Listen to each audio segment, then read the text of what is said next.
আমার নাম রুনু হালদার। আমার গলায় টিউমার হয়েছে 12 বছর। আমি বুঝতে পারতাম না যন্ত্রণা, কনকন কিছু বুঝতে পারতাম না। যিশুর কাছে থাকতাম যে যিশু বাবু আমার কোনো সমস্যা নেই, আমি ভালো সুস্থ থাকি বলে বলে আমার দাদা নিয়ে গেছে চিত্তরঞ্জনে। নিয়ে গিয়ে এই পরীক্ষার পরে অনেক সমস্যা দেখা যাচ্ছে।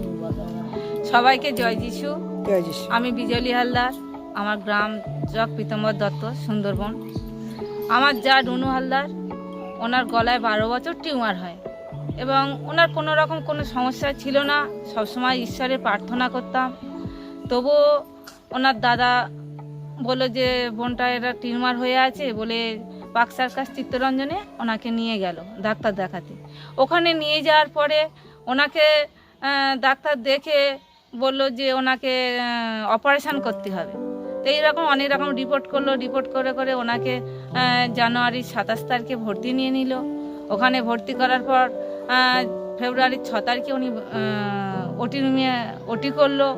ওটির আগে ডাক্তার বলল যে ওনার যা কন্ডিশান, ওনার ক্যান্সার হয়েছে, ওনার লাখ 3 টাকা খরচ হবে, ওনার গলার স্বর মানে গ্রন্থি দুটো কাটা পড়বে, উনি বোবা হয়ে যাবে, ওনার শিরা কাটা পড়বে, ওনার গলার কণ্ঠা থেকে চ্যানেলও করতে হবে।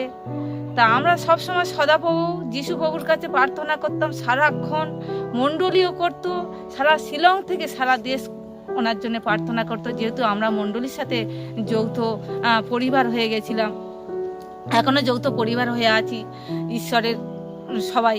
সেই কারণে ঈশ্বরের কাছে এত মহান আমার ঈশ্বর কার্য করে দেখিয়ে দিয়েছে যে ওনার বোবা হয়ে যাবে, শিরা কাটা পড়বে, চ্যানেল করতে হবে গলার কণ্ঠে এবং আইসিইউতে ভর্তি করতে হবে, ক্যান্সারের 3 লাখ টাকা খরচ হবে। তা সদাপ্রভু এত মহান, ওটি রুমে আমরা প্রার্থনা করি যেন ঈশ্বর থাকে।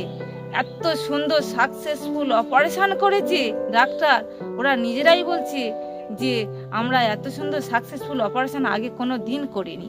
এই সাকসেসফুল অপারেশন হয়ে এবং দেখছে কথা বলায়। আমার রুগী যখন 9টা 40-এ ওটিতে নিয়ে গেল, 5টা 30-এ ওটি রুম থেকে এলো। ডক্টর তো আমরা খুব ভেঙে পড়েছিলাম যে আমার এত সময় লাগছে, আমার রুগী এত কিছু জিনিস বলেছিল, আইসিইউতে ভর্তি করতে হবে। আমরা প্রচুর কান্নাকাটি করছিলাম আর ঈশ্বরকে ডাকছিলাম, সদাপ্রভু আমার পেশেন্ট তো হাসতে হাসতে ঢুকেছে ওটি রুমে, তুমি সেই হাসি মুখে বের করবে।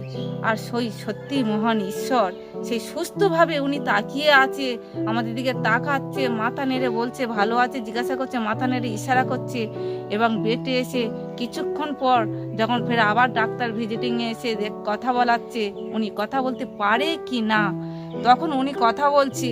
তাই মহান ঈশ্বর এতটাই ধন্যবাদ দিই আমরা যে ঈশ্বর আমার পেশেন্টকে এত সুন্দরভাবে কথা বলতে দিয়েছে, আজও কথা বলছে।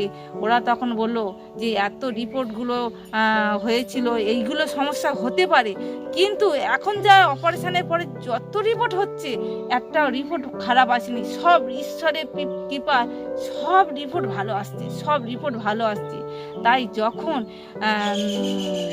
ক্যান্সার হাসপাতালে নিয়ে যাওয়ানো হলো, এনাকে বললো রেডিওথেরাপি দিতে হবে 3 লাখ টাকার কথা যেটা বলেছিল, ওই ডাক্তার রিপোর্ট থেকে বলছে না, এনার রেডিওথেরাপি দিতে লাগবে না, ওনারা রিপোর্ট করছে ভালো। তাই আমার ঈশ্বরকে বলছি, ঈশ্বর তুমি মহান, তোমার সন্তানের তুমি মহান পাদ ধুলো দিয়েছো। তোমার সন্তানের এখনো কথা বলতে পারছে, চ্যানেল করতে হয়নি, বোবা হয়নি, আইসিইউতে ভর্তি করতে হয়নি।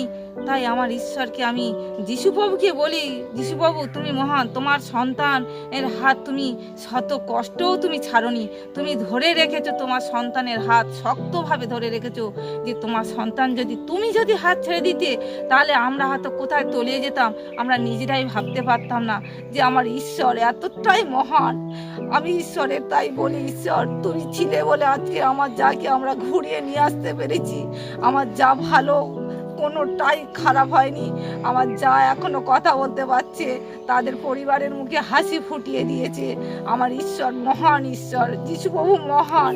তাই যিশুপ্রভুকে ধন্যবাদ দিই, কোটি কোটি ধন্যবাদ দিই। ঈশ্বর তুমি মহান, তুমি মহান, তুমি মহান।